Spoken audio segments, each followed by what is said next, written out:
And hello folks, it's Mizpah here from MMOBuff.TV, and as usual I'm not by myself.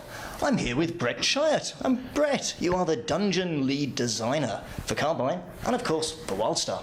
Yes, that is my title. That's what I'm working on. So a title's a wonderful thing, but tell us a little about what it actually means. What does your day-to-day life look like?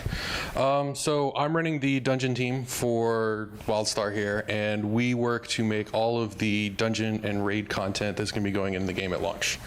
Okay, well let's talk about that for launch then. Obviously, dungeons are a key part of the game in any MMO. You're getting that group collaborative experience going on and getting to see things. So how many dungeons can we expect to find? So there's going to be 4 dungeons in WildStar at launch, but at the same time, we have another group instance type called Adventures that are very similar. It's 5-man group content. We haven't talked about them a ton, but there are going to be 6 instances of those as well, so that you'll have a new dungeon or adventure every 5 levels from level 15 all the way up to cap. Okay. Now, Stone Talon's Lair is the one that several people have seen. Perhaps you could share some details about the others. Okay, so Storm Talon's Lair is... The entrance is on the Exile side of the world at level 20, and then there's an equivalent level dungeon in Aurora on the Dominion side called Kelvareth, the Ruins of Kelvareth, and then there's a mid-level dungeon called Skullcano that's available to both factions, and then at max level there's a dungeon called Sanctuary of the Sword Maiden. Okay, so that's maybe one people might not have run into so far. Yeah. Let's explore something about the design philosophy for a moment with dungeons. Okay. Do you expect dungeons to be part of the leveling up process, part of the storyline, an optional add? Where do they fit? They are absolutely part of the leveling up process. It will likely not be the most efficient way, but technically from level 15 all the way to cap, because we have the instances every 5 levels, you will be able to level entirely through group content. We also have a system called rallying, so that as you outlevel a dungeon, if you return to the instance, you will get automatically sort of mentored down to the appropriate level for that instance, so that it remains challenging even if your group is potentially 3 to 5 levels higher, or even as far as being max level and going back to Storm Talon's Lair and going back down to 20. Okay, so you're trying to address the issues that come about with the fact that I want to complete my storyline in the world, but I still want to go into the dungeon. Is my gear appropriate? Can I go with the group? Yeah. So there's mechanics there, and there's been thought, I dare say, into the pacing, so that you will typically be doing questing and dungeons in a typical playstyle? Yes, I mean, it really comes down to what people want to do. You can absolutely, level all the way up without going into any of the group content, but we did want to make sure that it was available whenever people, once they got high enough level, around level 15, to have enough abilities and stuff to set up a full sort of traditional group and have tanks and healers and DPS and all of that they have access to that content from there on out in their gameplay. Okay. Now, I believe, obviously there's been the conversations about the dungeon finder, getting yourselves into a dungeon. Yes. Am I right in saying you will have to go into each dungeon entrance at least once?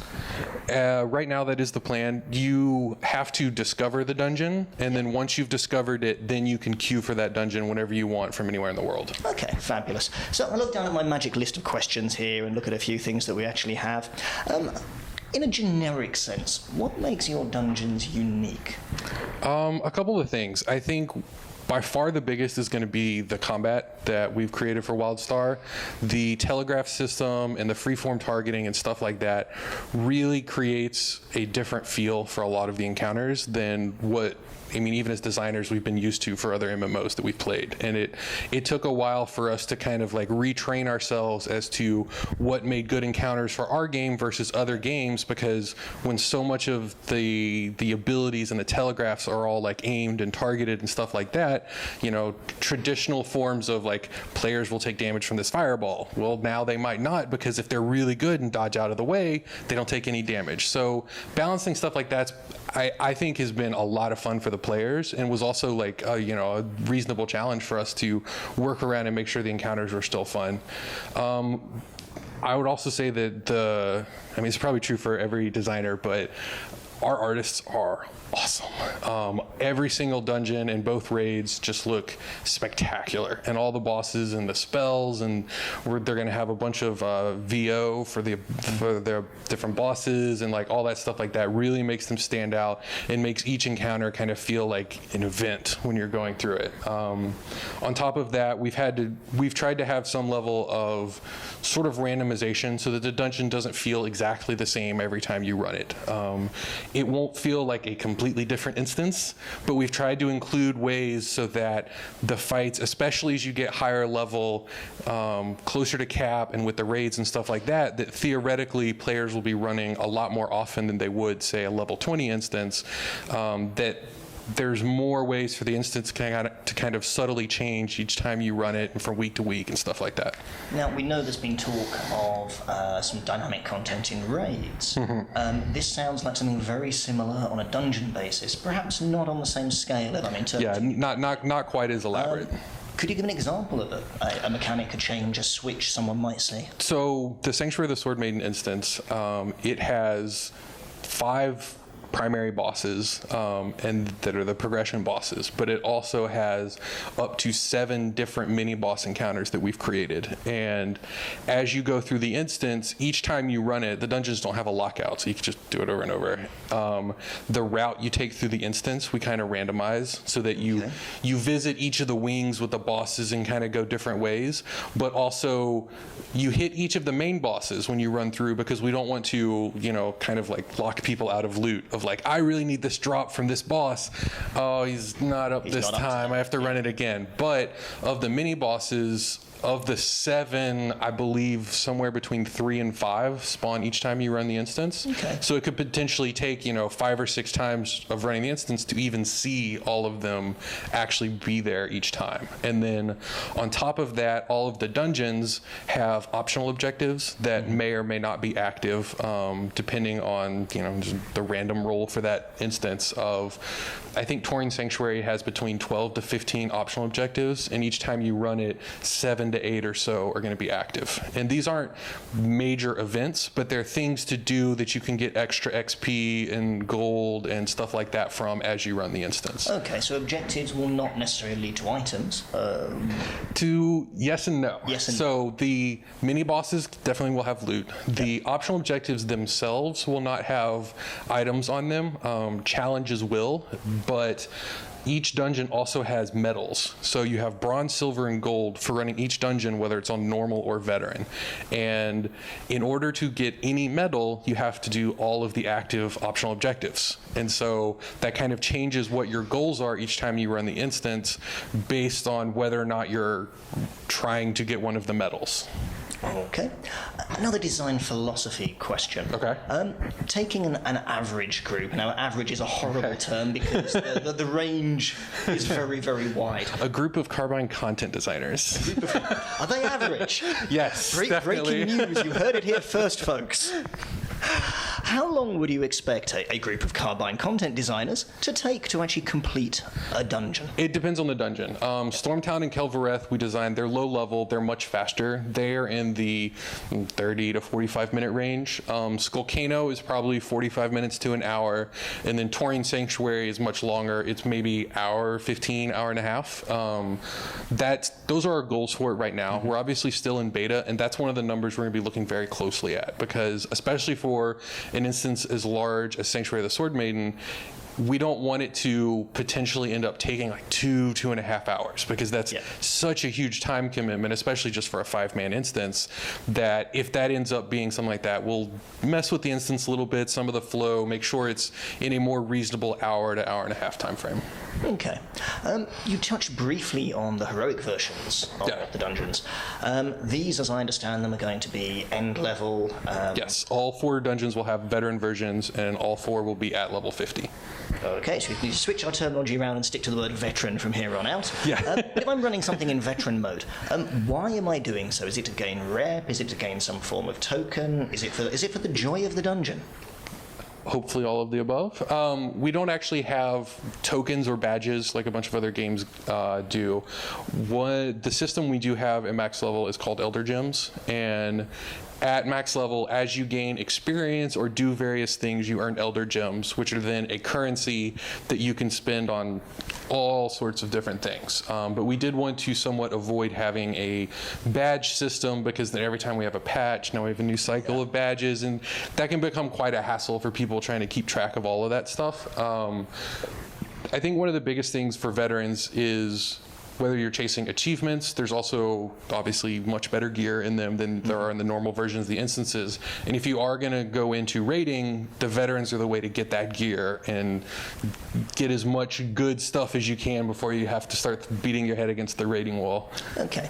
Is there keying for future content or the continuation of quest chains through dungeons? For the raids, there will be an attunement process. For the dungeons, there is not beyond finding the instance. Fine. Is the lore from the outside world taken into the dungeon, or are they self-contained stories? All of the dungeons sort of flow from the story that is going on in the instance they're attached to. Gallerus has a section there with a bunch of air elemental Pell that then Storm Talon goes directly off of that, and they're trying to create a crazy Pell sort of air god, which is Storm Talon, the last boss. And so they do not have a direct tie of like, this is the world story, but if the world story is kind of going along, all of the dungeons are sort of attached to it and tie back into the overall story for Nexus. Okay. And in terms of difficulty, would you expect a typical pickup group to go in and complete a dungeon? Would you expect there to be wipes?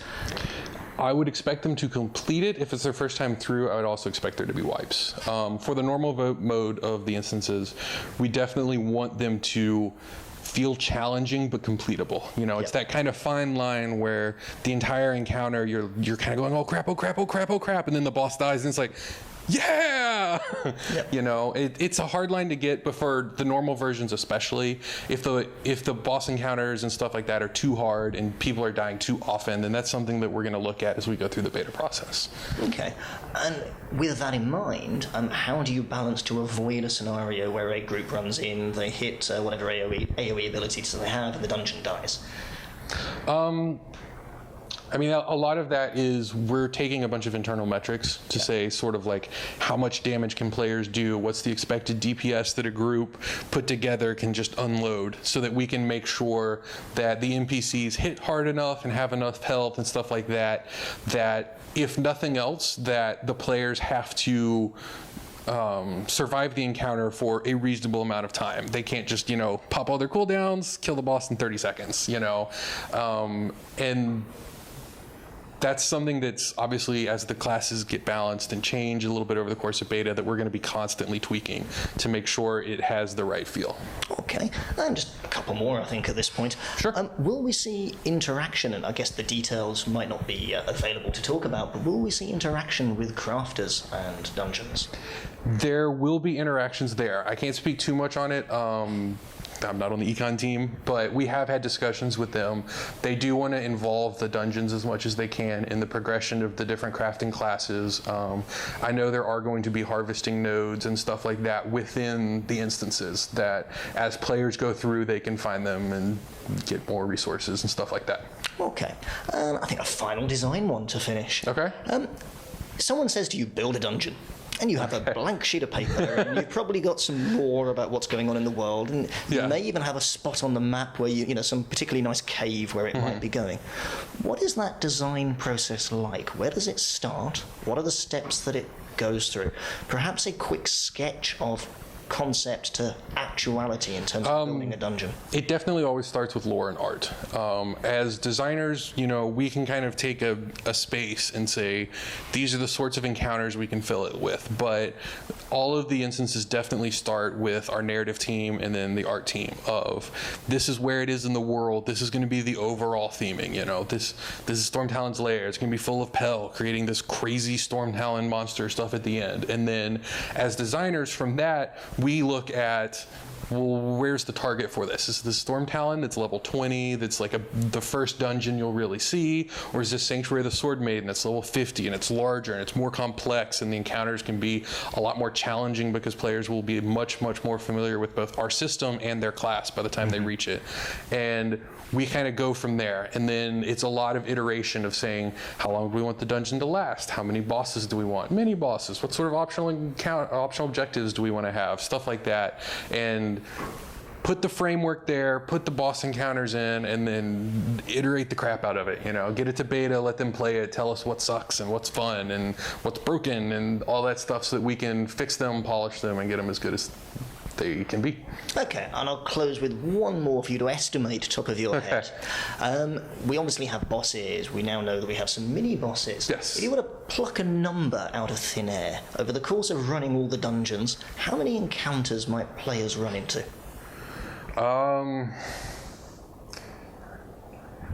If you include the base pop encounters, all of which we made for each dungeon, Taurian Sanctuary of the Sword Maiden probably has 30 to 35 different encounters. So add the others together, they probably have less than that. That's maybe 70 to 90 in the just dungeons, not counting either the 20 or the 40-man raid. So it might be easy to go, well, there's 4 dungeons, but there's an awful lot of content there lurking behind the scenes, so to speak. Yeah, I mean, even for all of the non-boss encounters, we made those encounters specifically for those dungeons. Yeah. They're obviously much, much easier than the bosses because you see them multiple times, but we wanted to make sure each one had a simple, puzzle, might be making it too complicated, but when you pull that encounter, there's something you want to do or that you can do to successfully beat it, even if it's just one step, so that they're at least interesting no matter what you're fighting in each instance. Okay, well, on that note, I can't wait to get my hands on the dungeons. I can't wait to show it to you. We're very excited about it. Thank you. And there we go, guys. As usual, this is Mizpah, signing out.